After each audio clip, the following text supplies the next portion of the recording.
বন্ধুরা, আমার চ্যানেলে তোমাদের সকলকে স্বাগত।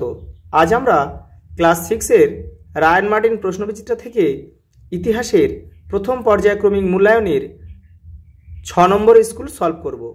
প্রথম প্রশ্ন, মানুষ নিজেদের যে কোনো পরিবেশে মানিয়ে নিতে পেরেছে তার সংস্কৃতির জন্য।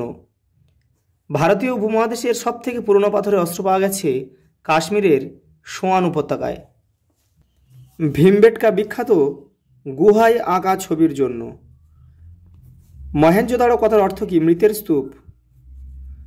সবচেয়ে বড় স্নানাগার দেখতে পাওয়া যায় হরপ্পায়। পরের প্রশ্ন, উত্তরপ্রদেশের সরাই নহরাইতে দুদিকে ধারওয়ালা ছুরি পাওয়া গেছে। হোমো হাবেলিস কথার অর্থ দক্ষ মানুষ। বেমানান শব্দটি খুঁজে বের করতে হবে। Karnataka Africa, Madhya Pradesh Rajasthan Africa.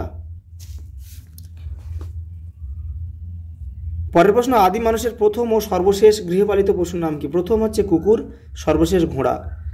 App কাদের বলা হয়? প্রাচীনকালে পূর্ব আফ্রিকা মহাদেশের বড় লেজবিহীন বানর এপ নামে পরিচিত। পরের প্রশ্ন, আলতামিরা গুহাটি কোথায় অবস্থিত? স্পেনে। দাবানল কি? বনের আগুনকে দাবানল বলে। মেহেরগড় সভ্যতার অন্যতম বৈশিষ্ট্য কি? উত্তর হচ্ছে সমাধি ক্ষেত্র। কোন সভ্যতায় সূক্ষ্ম ওজন মাপার বাটখারা প্রচলন ছিল? হরপ্পা সভ্যতায়।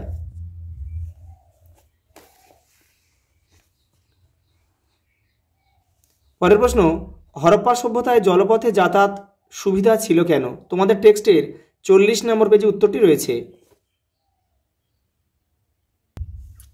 এই যে 40 নম্বর পেজের এই লাস্ট লাইন থেকে এখান থেকে লিখতে হবে। নদীর স্রোত ও হাওয়ার সাহায্যে সহজে নৌকা চলতে পারত, কাজেই জলপথে যাতায়াত অনেক সস্তা ছিল। এখান থেকে এই পর্যন্ত লিখতে হবে কিন্তু। পরের প্রশ্ন, হোমো ইরেক্টাসদের কয়েকটি বৈশিষ্ট্য লেখো। তোমাদের টেক্সটের 18 নম্বর পেজে উত্তরটি রয়েছে।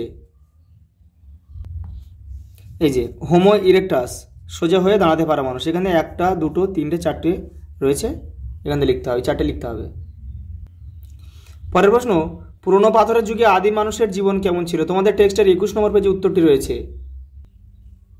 এই যে পুরনো পাথরের যুগে আদিম মানুষের জীবন ছিল বেশ কঠিন ও কষ্ট। এখান থেকে এই পর্যন্ত লিখতে হবে। পরের প্রশ্ন, আগুন জ্বালাতে শেখার পরে আদিম মানুষের কি কি সুবিধা হয়েছিল? তোমাদের টেক্সটের 20 নম্বর পেজে উত্তরটি রয়েছে। এই যে আগুনের ব্যবহার করার ফলে বেশ কিছু বদল দেখা যেতে থাকে। এখান থেকে এই পর্যন্ত লিখতে হবে। পরের প্রশ্ন, টিকা লেখো হরপ্পা সভ্যতার লিপি। তোমাদের টেক্সটের 42 নম্বর পেজে উত্তরটি রয়েছে। এই যে হরপ্পা সভ্যতার লিপি, এখান থেকে লিখতে হবে তোমাদের। পরেরটা, কোন সভ্যতাকে তামা ও ব্রোঞ্জ যুগের সভ্যতা বলা হয় এবং কেন? হরপ্পা সভ্যতাকে।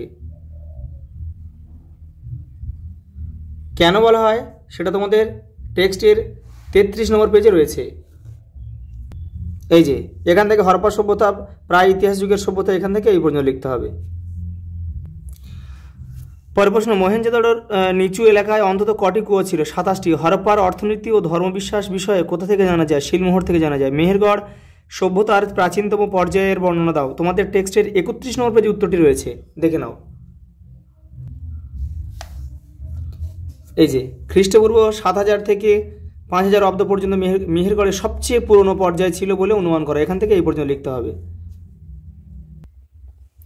পরের প্রশ্ন, পুরনো পাথরের যুগ ও নতুন পাথরের যুগের পার্থক্য লেখো। তোমাদের টেক্সটের 19 নম্বর পেজে রয়েছে। সঙ্গে আরেকটা প্রশ্ন রয়েছে, আদিম মানুষ যাযাবর ছিল কেন?